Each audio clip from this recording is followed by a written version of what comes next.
بسم اللہ الرحمن الرحیم۔ قربانی دین کا شعار ہے۔ قرآن اور حدیث میں اس کا تاکیدی حکم دیا گیا ہے۔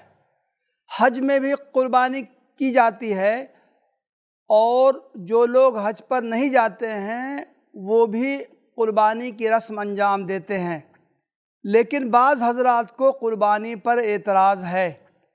وہ اسے ایک لایعنی اور مسرفانہ رسم قرار دیتے ہیں۔ وہ کہتے ہیں کہ اس عمل میں جہاں ایک طرف سنگدلی اور بے رحمی کا پہلو نمایاں ہے، تو دوسری طرف بے شمار جانوروں کا ضیاع ہے۔ حج کے موقع پر بہت بڑی تعداد میں جانور ذبح کیے جاتے ہیں، اور ان کا گوشت صحیح مصرف میں نہ آنے کی بنا پر ضائع ہو جاتا ہے۔ حج کے علاوہ بھی ہر سال پوری دنیا کے لاکھوں کروڑوں مسلمان قربانی کرتے ہیں۔ اس طرح کروڑوں اربوں روپیہ بے مصرف چلا جاتا ہے۔ ان معترضین کے خیال میں اس خطیر رقم کو انفرادی یا اجتماعی طور پر رفاہی کاموں میں خرچ کیا جائے تو اس سے بے شمار فائدے حاصل کیے جا سکتے ہیں۔ ایسا معلوم ہوتا ہے کہ خدمت خلق اور فلاح عام کے سارے کام قربانی کی وجہ سے رکے ہوئے ہیں۔ اس پر پابندی عائد ہوتے ہی یہ سارے کام ہونے لگیں گے۔ حالانکہ سوچنے کا یہ انداز صحیح نہیں ہے، بلکہ اس کے لیے انفاق کا جذبہ بیدار کرنے کی ضرورت ہے۔ جب تک کسی کے دل میں دوسرے انسانوں سے ہمدردی، غمخواری اور ان کے دکھ درد میں کام آنے کا جذبہ نہ ہو، وہ اپنی کمائی ہوئی دولت ان پر خرچ نہیں کر سکتا۔ قربانی کی متعدد حکمتیں اور اس کے دینی، اخلاقی اور معاشی فائدے ہیں۔ وہ پیش نظر رہیں تو اس قسم کے اعتراضات نہیں اٹھیں گے۔ انسان کی فطرت میں ہے کہ وہ جس ہستی یا ہستیوں کو اپنا کارساز اور حاجت روا سمجھتا ہے، ان کے سامنے عاجزی و فروتنی اختیار کرتا، مراسم عبودیت بجا لاتا اور نظر و نیاز اور قربانی پیش کرتا ہے۔ چنانچہ دنیا کی تمام قومیں اپنے معبودوں پر چڑھاوے چڑھاتی اور ان کے سامنے قربانیاں کرتی رہی ہیں۔ حتیٰ کہ بعض قوموں میں انسانی قربانی کا بھی رواج رہا ہے۔ اسلام نے جہاں عبادت کی تمام شکلوں کو غیر اللہ کے لیے ممنوع قرار دے کر صرف اللہ کے لیے خاص کر دیا، وہیں اس نے جانوروں کو بھی صرف اللہ کے نام پر قربان کرنے کا حکم دیا ہے۔ اللہ تعالیٰ فرماتا ہے وَلِكُلِّ أُمَّةٍ جَعَلْنَا مَنْسَكًا لِيَذْكُرُوا اسْمَ اللَّهِ عَلَى مَا رَزَقَهُم مِّن بَهِيمَةِ الْأَنْعَامِ فَإِلَٰهُكُمْ إِلَٰهٌ وَاحِدٌ فَلَهُ أَسْلِمُوا وَبَشِّرِ الْمُخْبِتِينَ۔ الحج آیت نمبر 34۔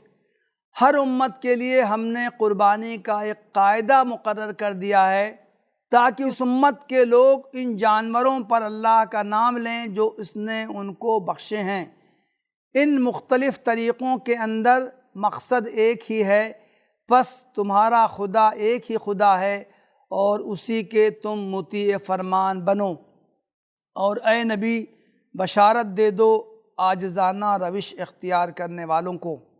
قربانی کے جانوروں کو قرآن شعائر اللہ قرار دیتا ہے، یعنی وہ اللہ کی عظمت و کبریائی کی ایک علامت ہوتے ہیں، اور ان سے یہ اظہار ہوتا ہے کہ انہیں محض اللہ کے نام پر قربان کرنے کے لیے خاص کر دیا گیا ہے۔ اللہ تعالیٰ کا ارشاد ہے وَالْبُدُنَ جَعَلْنَاهَا لَكُم مِّن شَعَائِرِ اللَّهِ لَكُم فِيهَا خَيْرٌ فَاذْكُرُوا اسْمَ اللَّهِ عَلَيْهَا صَوَافَّ۔ سورہ الحج آیت نمبر 36۔ اور قربانی کے اونٹوں کو ہم نے تمہارے لیے شعائر اللہ میں شامل کیا ہے، تمہارے لیے ان میں بھلائی ہے، پس انہیں کھڑا کر کے ان پر اللہ کا نام لو۔ آگے قرآن یہ بھی واضح کرتا ہے کہ قربانی کا مقصد یہ نہیں ہے کہ اللہ کو جانوروں کے گوشت اور خون کی کوئی حاجت ہے، بلکہ وہ یہ دیکھنا چاہتا ہے کہ اس کے بندوں کے دلوں میں اس کے احکام پر عمل کرنے اور اس کی اطاعت و فرمانبرداری کا کتنا جذبہ پیدا ہوا ہے۔ قرآن مجید میں ہے لن ینال اللہ لحومہا ولا دماؤہا ولکن ینالہ التقوی منکم کذالک سخرہا لکم وَلِتُكَبِّرُوا اللَّهَ عَلَى مَا هَدَاكُمْ وَبَشِّرِ الْمُحْسِنِينَ سورہ الحج آیت نمبر 37۔ نہ ان کے گوشت اللہ کو پہنچتے ہیں نہ خون، مگر اسے تمہارا تقوی پہنچتا ہے۔ اس نے ان کو تمہارے لیے اس طرح مسخر کیا ہے تاکہ اس کی بخشی ہوئی ہدایت پر تم اس کی تکبیر کرو، اور اے نبی بشارت دے دو نیکوکار لوگوں کو۔ اللہ تعالیٰ نے انسان کو مختلف نعمتوں سے نوازا ہے اور کائنات کی مختلف اشیاء کو اس کی خدمت اور فائدے کے لیے مسخر کر رکھا ہے۔ مثلاً وہ اللہ کے عطا کیے ہوئے مال و دولت سے اسباب زندگی فراہم کرتا ہے، زمین سے اگنے والی نباتات، پھلوں اور غلوں کو اپنی غذا بناتا ہے، جانوروں سے بار برداری اور دوسرے کام لیتا ہے اور ان کا گوشت بھی کھاتا ہے۔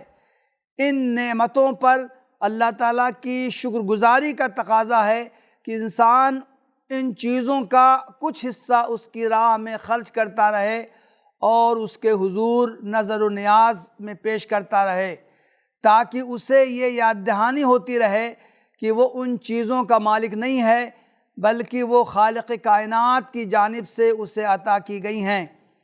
اس لیے اس پر لازم ہے کہ ان کے استعمال اور تصرف میں ہمیشہ عطا کرنے والے کی مرضی کو پیش نظر رکھے۔ اسی مصلحت سے مال میں زکوٰۃ اور پیداوار میں عشر فرض کیا گیا، اور یہی قربانی کی بھی حکمت ہے۔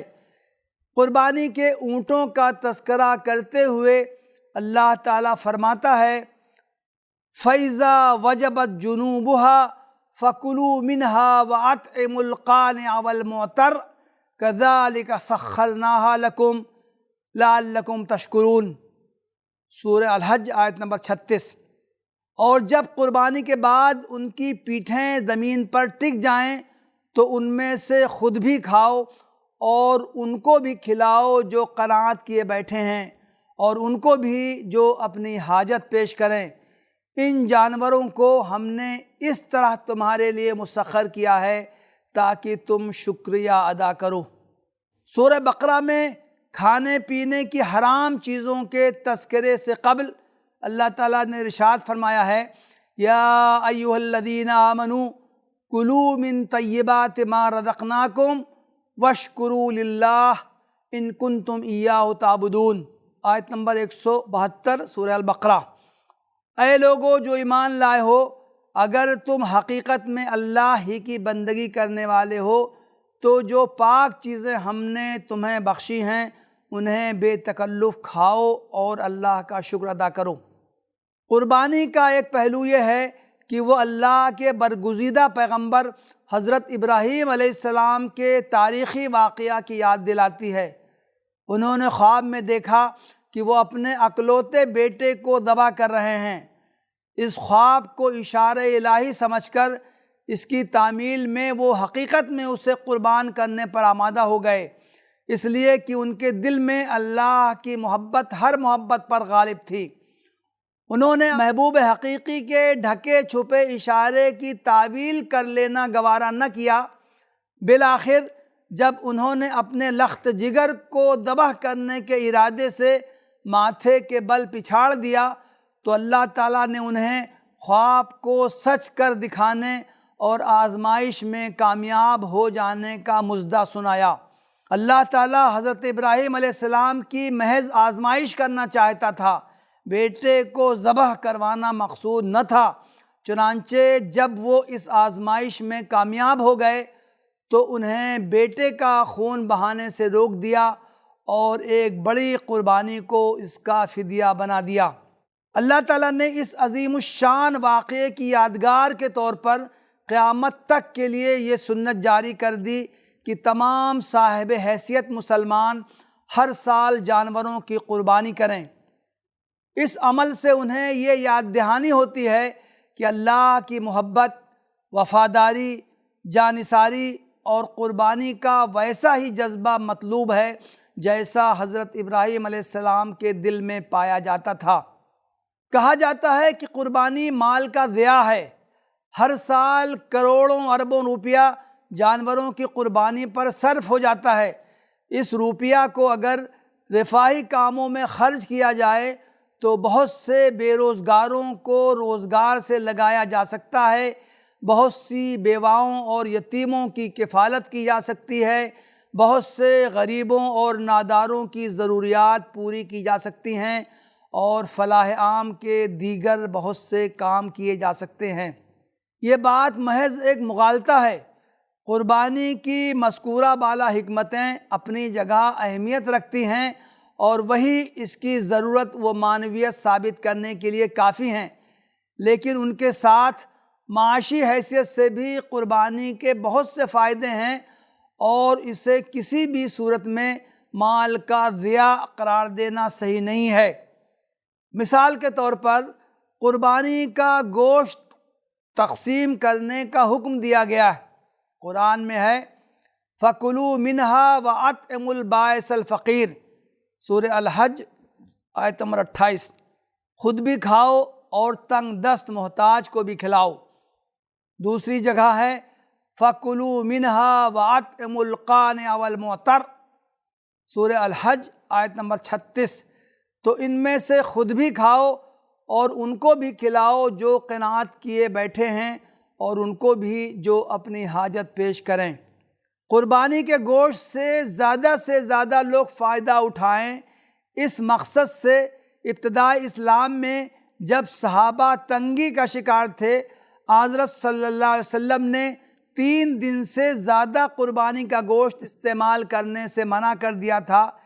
اس حکم کا منشا یہ تھا کہ قربانی کرنے والے اپنے پاس گوشت کا ذخیرہ نہ کر لیں بلکہ ضرورت مندوں میں تقسیم کریں۔ لیکن بعد میں جب تنگی دور ہو گئی تو آپ صلی اللہ علیہ وسلم نے یہ پابندی اٹھا لی۔ حضرت بریدہ رضی اللہ عنہ سے روایت ہے کہ حضرت صلی اللہ علیہ وسلم نے ارشاد فرمایا كُنْتُ نَهَيْتُكُمْ عَنْ لُحُومِ الْأَضَاحِي فَوْقَ ثَلَاثٍ لِيَتَّسِعَ ذُو الطَّوْلِ عَلَىٰ مَنْ لَا طَوْلَ لَهُ فَكُلُوا مَا بَدَا لَكُمْ وَأَطْعِمُوا وَادَّخِرُوا۔ میں نے تم لوگوں کو قربانی کا گوشت 3 دن سے زیادہ رکھنے سے منع کیا تھا تاکہ صاحب حیثیت لوگ ضرورت مندوں کے معاملے میں کشادہ دستی سے کام لیں۔ اب جب تک چاہو اسے کھاؤ اور دوسروں کو کھلاؤ، اور جتنا چاہو ذخیرہ کرو۔ حضرت صلی اللہ علیہ وسلم کا معمول تھا کہ قربانی کا گوشت 3 حصوں میں تقسیم کرتے تھے۔ ایک حصہ گھر والوں کے لیے رکھ لیتے تھے، ایک حصہ پڑوس کے ضرورت مندوں کو دیتے، اور ایک حصہ مساکین اور مانگنے والوں میں تقسیم فرماتے تھے۔ حضرت عبداللہ ابن مسعود اور حضرت عبداللہ ابن عمر رضی اللہ عنہما سے بھی مروی ہے کہ وہ ایک حصہ خود کھاتے تھے، دوسرا حصہ فقراء و مساکین میں صدقہ کرتے تھے، اور تیسرا حصہ رشتہ داروں اور اہل تعلق کو ہدیہ بھیجتے تھے۔ صحابہ کرام میں سے کسی سے اس کے خلاف منقول نہیں ہے، اس لیے اس پر ایک حیثیت سے اجماع ہے۔ احناف کہتے ہیں کہ قربانی کا گوشت جتنا زیادہ سے زیادہ صدقہ کر دیا جائے بہتر ہے، اس لیے کہ حضرت صلی اللہ علیہ وسلم کے بارے میں مروی ہے کہ آپ نے حج کے موقع پر 100 اونٹوں کی قربانی کی اور چند بوٹیاں اپنے کھانے کے لیے نکال کر باقی سارا گوشت صدقہ کر دیا۔ دنیا میں کروڑوں انسان ایسے ہیں جو خط افلاس سے نیچے زندگی بسر کرتے ہیں، جنہیں مہینوں کوئی اچھی قوت بخش غذا نصیب نہیں ہوتی۔ قربانی سے انہیں کچھ اوقات کے لیے گوشت کھانے کو مل جاتا ہے۔ قربانی کرنے والے کے لیے قربانی کی کھال بیچ کر اس کی رقم اپنے کام میں لانا جائز نہیں ہے۔ وہ چاہے تو کھال کو ذاتی استعمال میں لے آئے یا کسی غریب کو دے دے۔ بعض فقہا مثلاً امام ابو حنیفہ، امام احمد اور اسحاق رحمہ اللہ وغیرہ کی رائے ہے کہ وہ اسے بیچ کر اس کی رقم صدقہ کر سکتا ہے۔ اس طرح قربانی کی وجہ سے ہزاروں لاکھوں غریبوں کو قربانی کی کھالیں یا ان کی رقمیں مل جاتی ہیں اور وہ ان سے اپنی ضروریات پوری کرتے ہیں۔ ہزاروں قصاب اس موقع پر قربانی کے جانوروں کو ذبح کرنے کی اجرت پاتے ہیں۔ اجرت میں گوشت یا کھال دینا جائز نہیں ہے۔ حضرت علی رضی اللہ عنہ فرماتے ہیں کہ رسول اللہ صلی اللہ علیہ وسلم نے مجھے حکم دیا کہ میں آپ کے جانوروں کی قربانی کے وقت نگرانی کروں، ان کی کھالوں اور جھول کو صدقہ کر دوں اور قصاب کو ان میں سے کوئی چیز نہ دوں۔ ہاں، اس کے فقر کی وجہ سے یا بطور ہدیہ گوشت، کھال یا کوئی دوسری چیز اسے دی جا سکتی ہے، بلکہ دینا چاہیے۔ قربانی سے ان لاکھوں غلہ بانوں کا بھی فائدہ ہوتا ہے جو سال بھر جانوروں کو پالتے ہیں اور عید الاضحیٰ کے موقع پر انہیں اچھی قیمتوں میں فروخت کرتے ہیں۔ سال کے عام دنوں میں جانوروں کی جو قیمتیں ہوتی ہیں، عید الاضحیٰ کے دنوں میں ان میں اضافہ ہو جاتا ہے۔ اس طرح ایک مخصوص زمانے میں جانوروں کو فروخت کرنے سے غلہ بان فائدہ میں رہتے ہیں۔ اس تفصیل سے واضح ہوتا ہے کہ قربانی کے معاشی پہلو سے بھی بہت سے فائدے ہیں۔ بعض حضرات کہتے ہیں کہ حج کے موقع پر چند دنوں میں اتنے زیادہ جانور قربان کر دیے جاتے ہیں کہ بہت زیادہ مقدار میں گوشت ضائع ہو جاتا ہے اور وہ استعمال کے قابل نہیں رہتا۔ وہ تجویز کرتے ہیں کہ ایک متعین تعداد سے زیادہ جانوروں کی قربانی کی اجازت نہیں دی جانی چاہیے۔ یہ تدبیر کا مسئلہ ہے۔ قربانی پر پابندی عائد کرنے یا اسے محدود کرنے کا مشورہ دینے کے بجائے ان تدابیر پر غور کرنا چاہیے جن سے قربانی کے گوشت کو ضائع ہونے سے بچایا جا سکتا ہے۔ اس سلسلے میں مختلف جدید وسائل و ذرائع کام میں لائے جا سکتے ہیں۔ مثلاً کولڈ اسٹوریج کی سہولتیں فراہم کی جائیں تاکہ ضرورت سے زائد گوشت کو محفوظ رکھا جا سکے اور سال کے بقیہ دنوں میں فقراء و مساکین اسے استعمال کر سکیں، یا گوشت منجمد کر کے اور اسے ڈبوں میں بند کر کے دوسرے ممالک میں بھیجا جائے جہاں ضرورت مند اسے استعمال کریں۔ سعودی حکومت اس سلسلے میں بعض تدابیر پر عمل کرتی ہے۔ اس طرح کی مزید تدابیر اختیار کی جا سکتی ہیں۔ وآخر دعوانا ان الحمد للہ رب العالمین۔